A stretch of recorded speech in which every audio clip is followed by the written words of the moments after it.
So my partner, her grandmother and I, we all took the train up to Auckland, and you asked some great questions about this trip, and I am here to answer them for you. Firstly, a lot of people wanted to know about pricing. It costs about $260 each way. This is definitely a tourist experience. It's not the same as a flight. It takes about 12 hours for the journey, and you can only go in one direction each day. So on Wednesday, you can only go to Auckland. On Thursday, you can only go to Wellington. But that 12 hours feels very different to a plane ride because it is just so fucking gorgeous. Honestly, like, you get to see the country in a way that you don't get to see from a car. Like, Tongariro National Park is like right here. It is like so close. You get to see these amazing gorges for the Rangitikei River. You get to see these beautiful viaducts that we built ages ago. It's like, it's just so beautiful. And that is why we need to run this thing like so much more frequently. Like, add a sleeper train, both directions, every day. Add a day train, both directions, every day. Tourists, business people, they would eat it up. And it is so good. Even without the Crownland crockery, I did ask, it is so nice. And like, it's so good to work on there. I worked heaps. I wrote a whole article that I'm going to be putting out pretty soon about this train ride on the train.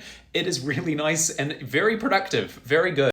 Even better, it is fully wheelchair accessible to get onto the train and to use stuff like the wharepaku. And you don't have to go through a security line. You don't have to get an x-ray before you go on. You can take your own food on to save money. It's just, so good.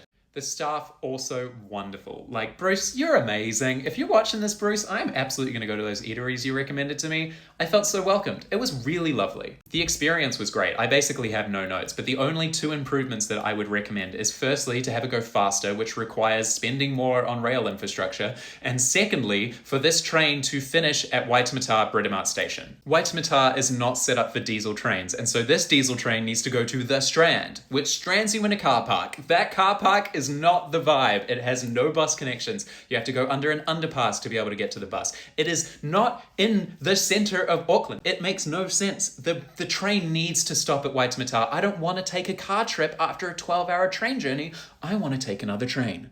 There are so many ways that you can get this train to end up in Waitemata. The most important thing really is that government and Kiwi Rail treat this as a priority.